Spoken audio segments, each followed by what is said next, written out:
ვანო წერეთელი კოალიციას ცვლილებისთვის წევრი არის ჩვენი სტუმარი. მოგესალმებით. ხო, აი ამ ვითარებაში ვართ. ჩვენი ყოველდღიურობა სამწუხაროდ გახდა სინდისის პატიმრები, სასამართლო პროცესები, უსამართლო გადაწყვეტილებები და კიდევ უფრო გამკაცრებული რეპრესიული პოლიტიკა ბიძინა ივანიშვილის და ამას მიეძღვნება ზუსტად უბრალოდ ერთგვარი ციკლი აი ამ უსამართლობის და რეპრესიების დაიწყო სწორედ შარშანდელი განცხადებიდან 28 ნოემბრის ირაკლი კობახიძის, რომელსაც უკვე უწოდეს საკონსტიტუციო გადატრიალება და ალბათ ეს ასეც იყო. ამ ერთი წლის თავისთვის ემზადებით როგორც პოლიტიკური პარტიები, ასევე სამოქალაქო საზოგადოება, მაგრამ მაინც მინდა რომ გუშინდელი განცხადებიდან დავიწყოთ და მთელი იმ აჟიოტაჟით, რაც პროპაგანდისტულ არხებზე მოჰყვა. ხო, ვინ დაწერა განცხადება, რა მოხდა და აი რისი მცდელობა ქონდა ახლა პროპაგანდისტულ არხებს ამ თემაზე? პირველ რიგში მაინც დავიწყებ იმით, რაც დაასრულეთ ახლა, უცაუ გათავისუფლებულებს, ამ თავისუფლებულებს ყველას მიუმართავდა ვეუბნები აი აქიდან კიდევ ერთხელ იმ პატიმრებს, რომლებიც ხედან, რომ მათი პატიმრობა არის საქართველოს თავისუფლების საწინდარი და ის ადამიანები მათი გატარებული თითოეული დღე ნიშნავს იმას, რომ გარეთ ჩვენ არ ვტყდებით. ახლა პირიქით არის ეს ამბავი, პირიქით არა ერთმანეთს ვაძლიერებთ, მაგრამ განსაკუთრებით სწორედ ახლა როდესაც უსმინეთ ერთ-ერთ გათავისუფლებულს, ჩვენ ძალიან მკაფიოდ დავინახეთ, რომ ეს ბრძოლა არასდროს გაჩერდება მანამ, სანამ ჩვენ არ მივალთ იქ, სადაც გვინდა რომ მივიდეთ და ეს არის თავისუფალი არჩევნები, თავისუფალი საქართველო და ხალხის მმართველობა ამ ქვეყანაში. ეს არის აი ამ მთელი ერთი წლის განმავლობაში დაწყებული მთელი ამბის კულმინაციაც, რომელიც 28-ში იქნება და გადავა ახალ ეტაპზე. ახლა რაც შეეხება, არც კი ვიცი სერიოზულად როგორ უპასუხო იმ განცხადებას, უბრალოდ ერთი მინდა რომ დიდი მადლობა უთხრა მათ, რაც გულისხმობ მე, ვერანაირად ამ არხებზე ჩვენ ვერ შევაღწევდით იმ ინფორმაციით, რომ რაღაცას ვაპირებთ, რომ არა მათი ეს რაღაცა სრულიად წარმოუდგენელი სიბეცე, რასაც ისინი აკეთებენ, ნუ არც კი ვიცი. ეს თავისთავად მეტყველებს იმაზე, რომ მათ აღარ აქვთ ინსტრუმენტები იმისათვის, რომ ჩვენ გაგვაშაონ, ასევე მათ ეშინიათ იმ უწყვეტობის, იმ წინააღმდეგობის, რომელიც ჩანს ყველა იმ მასში ჩართული ადამიანის როგორც ინდივიდისგან, ასევე იმ ერთობისგან და ახლა ერთობა რაღაც ახალ ფორმას იღებს. მე ვფიქრობ, რომ ძალიან შეეშინდათ ასევე პარლამენტთან გაკეთებული განცხადების, იმიტომ რომ ძალიან კარგად ვიცით, რომ ერთობის ძალით მათ ძალის ყველაზე მეტად მათ ეშინიათ. ახლა ჩვენ რა მივიღეთ, შესაძლებელია იქ ვინმე რომელიმე კონკრეტული პოლიტიკური პარტია არ იყო, მაგრამ ეს არ არის მნიშვნელოვანი. მნიშვნელოვანი ის არის, რომ პოლიტიკური პარტიები, სამოქალაქო საზოგადოება, ხალხი, ანუ ეს არის ძალიან მრავალშრიანი ერთობა, რომლებსაც აქვთ ერთი ძალიან მნიშვნელოვანი ღირებულება და მიზანი, რომ საქართველოში დააბრუნონ თავისუფლება, საქართველო დააბრუნონ დემოკრატიული განვითარების გზაზე, იქ სადაც ჩვენი ბუნებრივი განვითარების მიმართულებაა სწორად მიმავალი. ახლა ჩვენ ვდგავართ ეს არის გამონაკლისი და ნონსენსი ის რაც ახლა საქართველოში ხდება და ვამბობ ყოველთვის რომ ეს არ არის ბუნებრივი რაც ბიძინა ივანიშვილმა მოიტანა ან უნდა რომ მოიტანოს და დააფუძნოს არამედ პირიქით ეს არის წინაღობა და ჩვენ აი ამ ერთობის ძალით რომელსაც ჩვენ გუშინ უსმინეთ და საკმაოდ მნიშვნელოვანი გახდათ ეს აუცილებლად მივახცევთ იმას რაც ჩვენ გვინდა ამიტომ რა ვიცი ყველანი 28-ში მართლა ვერ გეტყვით რა გითხრათ შიდა სამზარეულოში მოუყვე ის როგორ დაიწერა ეს ტექსტი გრამატიკულად როგორ გასწორდა თუ ლემონჯავამ როგორ ნუ ეს არის ყოველდღიურობა ჩვენი მათ შორის მართლა ეს ტექსტი ლემონჯავამ დაწერა იმიტომ რომ მას ძალიან კარგი განათლება აქვს მიღებული და კარგად შეუძლია წერაც კითხვაც ძალიან კარგი ადამიანია ზოგადად კარგი პოლიტიკოსი კარგი მოქალაქე მოდით ბატონო მოუყვეთ ეს დეტალები იმიტომ რომ ხო თქვენ კი თქვით რომ პროპაგანდას შეიძლება პირიქითაც გამოვიდა იმიტომ რომ მთელი ეს ბრიფინგი და 28 ნოემბრის ანონსი ხო იმედზე ვიყავით პირდაპირ ეთერში რუსთავი რაცა მართლაც ხო შემთხვევაში არ მოხდებოდა მაგრამ ხო მოდით ვთქვათ როგორ ხდება ხოლმე საერთოდ რომ ავუხსნათ მაინც მაყურებელს ვის შეიძლება კითხვები გაუჩნდეს როგორ ხდება ხოლმე საერთოდ აი მსგავსი ტექსტების შემუშავება ჩატებში როგორ ხდება და როგორ შეიძლება და რომ ეს გასულიყო პროპაგანდისტულ ხო ნუ ძალიან მარტივია აქ უბრალოდ შეულებრივი ამბავი როდესაც მით უმეტეს ასეთი მასშტაბის ერთობაზეა საუბარი იქ რა თქმა უნდა შეთანხმდეს ტექსტი ერთმანეთთან ხო რომ სანამ ეს ადამიანები იქ დადგებიან, მანამდე უნდა იცოდეს ყველამ რას როგორ ვაკეთებთ და ეს თანამედროვე ეტაპზე რა თქმა უნდა ხდება ჩატების საშუალებით, ხო, ნუ ელექტრონული შესაძლებლობები ამის უფლებას იძლევა და როგორც ჩანს აიდანღაც გაჟონა, ნუ ეს არ არის ჩვეულებრივი ამბავია, მე თარგმნეს. ხო, ანუ რაღაც დრაფტის სტილში იწერება, შემდეგ ყველას შეაქვს თავისი შესწორებები და ასე დგება საბოლოო შეთანხმება ამ ტექსტზე. ხო და აი ეს წაიღეს რომელიღაც ჩატიდან და თარგმნეს ინგლისურად და როგორც თქვენ ამბობთ შეცდომა. ათარგმნეს ინგლისურად, ასევე იქ არის ანუ სრულიად წარმოუდგენელი ყველაფერი და მე ეს გამოიტანეს, თითქოს დაასწრეს რაღაცას და მე ეს რომ გამოიტანეს მოუწიათ ჩვენება მიმის ლაივში, რაც რეალურად ხდებოდა და მართლა გულწრფელად ვამბობ. აი ნახე თუ ეხა ამ ტექსტს გაიმეორებ. რა უნდა გაგვეკეთებინა რომ ამ მასშტაბის ერთ აი ამ მასშტაბის ამ ამბავმა ჩააღწია ყველა იმ მოქალაქემდე, რომელიც არ უყურებს სხვას, გარდა იმედისა და რუსთავისა.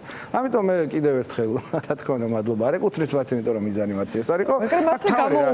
ძალიან კარგად აჩვენებს ერთ სხვაობას ჩვენსა და მათ შორის რა. ისინი სწორედ ისე აზროვნებენ, რაც ახლა მათ გამოთქვეს, იმიტომ რომ მათ სააზროვნო სისტემა მართლა ჩატებზეა დამოკიდებული, მათ მისდით რაღაცა დავალებები და ახლაც რომელიღაცა ჭკვიანმა ეს მოიფიქრა, ჩაუგდო მათ ჩატებში, რომ აი ესე გააკეთეთ და ნამდვილად ასე გააკეთეთ, იმიტომ რომ ისინი ასე აზროვნებენ.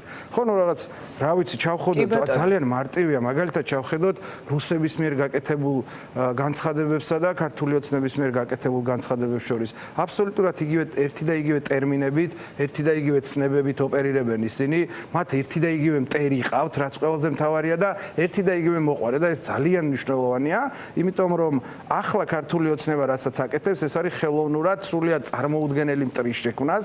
უმბერტო ეკოს აქვს ერთი ესეთი კარგი ესე, მტრის შექმნა და იქ არის ძალიან კარგად ახსნია.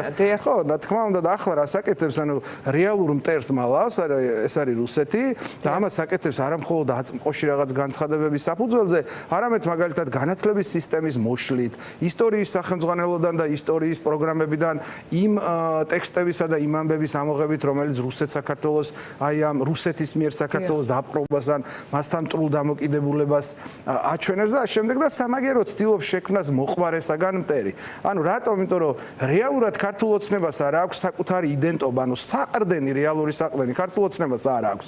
ანუ რას გულისხმობ? მათ ასეთი სისტემები ღირებულებებს უნდა ემყარებოდეს. აი, მიუხედავად იმისა, რომ ჩვენ ძალიან მრავალფეროვანი გუნდი ვართ, მით უმეტეს აი ეს ხალხი, ვინც პარლამენტის გუშინ პარლამენტთან განცხადება გავაკეთეთ, ჩვენ გვაქვს ერთი ძალიან მნიშვნელოვანი საყრდენი და ეს არის ნამდვილად ის ღირებულებები, რისთვისაც ვიბრძვით და მთავარი სიტყვა ამის არის თავისუფლება, ამის სიტყვა არის სამშობლო, ხოლო ქართული ოცნებისთვის, იმიტომ რომ იდენტობა შეინარჩუნონ, სჭირდებათ აი ეს მოგონილი მტერი. მოგონილი მტერი და ამ შემთხვევაში მათი მტერი ვინ არის? ეს არის დემოკრატია, ეს არის თავისუფლება და ავტომატურად ის ადგილი, ანუ ევროკავშირი და ევროპა დასავლური სამყარო, რომელიც არის აი თავისუფლებისა და დემოკრატიის მთავარი ადგილსამყოფელი. ხო, და მე მგონი მათი მტერი არის ზოგადად ქართული სახელმწიფო. რა თქმა უნდა, ზოგადად სახელმწიფოებრიობა.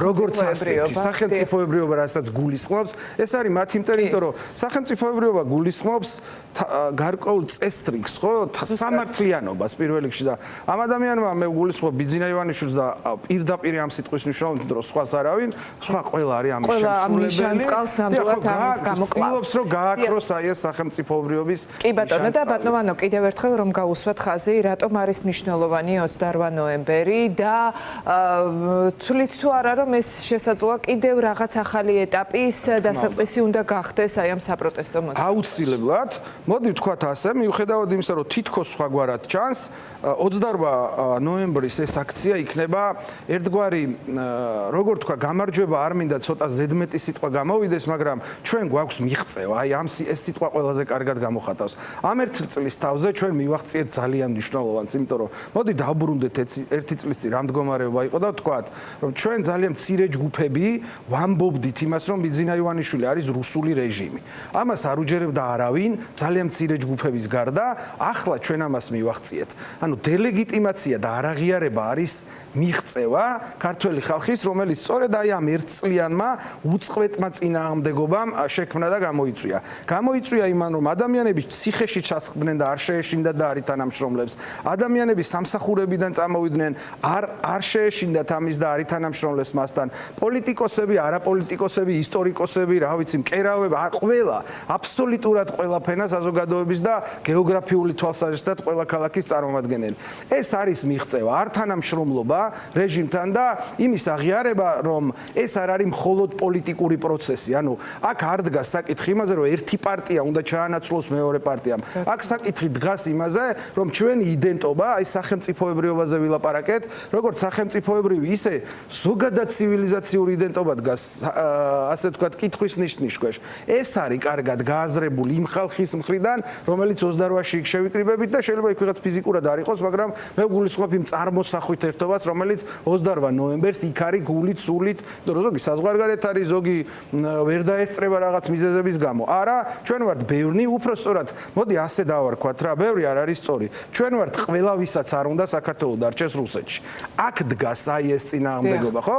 რაზე გადის 28 ნოემბრის მთავარი საზღვარი? ის, ვინც დგას აქით, უნდა რომ საქართველოს არ დარჩეს რუსეთში, ხოლო ვინც დგას იქით, უნდა საკუთარი ძალაუფლების შენარჩუნება იმის საფუძველზე, რომ გაყიდოს სამშობლო, გაყიდოს სახელმწიფოებრიობა, ერთადერთი მიზნით, რომ დარჩეს რუსეთის გუბერნიად. სხვაგვარად ბიძინა ივანიშვილი ძალაუფლებას ვერ შეინარჩუნებს. ალბათ მნიშვნელოვანი იქნება ისიც, რომ აი ეს ერთობის ერთმანეთთან აი ასე შეთანხმებულად მოქმედების ეს პრეცედენტიც, რომ გაყვეთ კიდევ უფრო დიდხანს როგორც პოლიტიკურ პარტიებს, ასევე პოლიტიკოსების და სამოქალაქო საზოგადოების ერთობას. ეს არის ძალიან მნიშვნელოვანი. კიდე ერთხელ გავიმეორებ, ჩემთვის გაცილებით მნიშვნელოვანია, არ არის აუცილებელი თუ რომელიმე კონკრეტული პოლიტიკური პარტია სხვაგვარად მოიქცევა და ამაზე მოდი სხვა დროს ვილაპარაკოთ, ახლა არ თქვა ვინ სწორია და ვინ არ არის სწორი. ჩვენ ვამბობთ, რომ არსებობს პრინციპული გადაწყვეტილება, რომ ამ ბიძინა ივანიშვილის ამ ძალაუფლებასთან არ შეიძლება თანამშრომლობა. და ახლა მთავარია არ თანამშრომლობის საფუძველზე ერთობის შექმნა. და ამ ერთობის შექმნა ყველაზე მნიშვნელოვანი არის პოლიტიკური არასამთავრობო სექტორი, ხალხი, რომელიც ქუჩაში დგას და რომლის ხარჯზეც მოვედით აქამდე.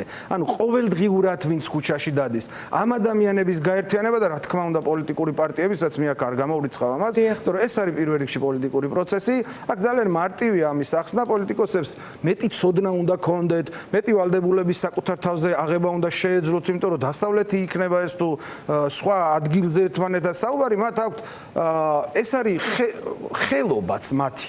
ხო, ეხლა არის პოლიტიკოსების ხელობის დრო. ხო, ხواسია, როცა მოვა დრო დაუშვათ ამ ხელისუფლებას, რომ გაუშვათ, მერე სასამართლო იქნება ასაშენებელი, იქ უნდა მოვიდნენ იურისტები.